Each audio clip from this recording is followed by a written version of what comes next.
Градот Скопје годишно троши од 25 до 30 милиони денари или околу половина милион евра за одржување на фонтаните во центар.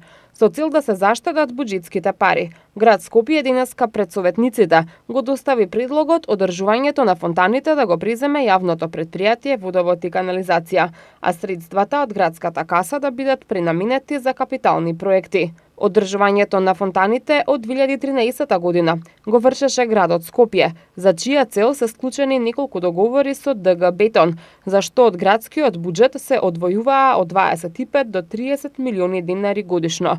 Средствата што досега беа користени за оваа намена, во иднина ќе бидат пренаменети за реализација на капитални проекти, велат од град Скопје. Со истата одлука, исто така град Скопје се обврзува да ги подмирува сметките за потрошената електрична енергија на фонтаните, но нема да одвојува дополнителни средства за нивно одржување. Со предлог одлуката се опфатени фонтаните Воин на Конј и подната фонтана на плоштад Македонија Матрикс, фонтаните на плоштад Филип II Карпошово Востание, фонтаната на мостот Око, фонтаните на плоштад Богородица, фонтаната во паркот Жена Борец и фонтаната на плоштадот на ВМРО.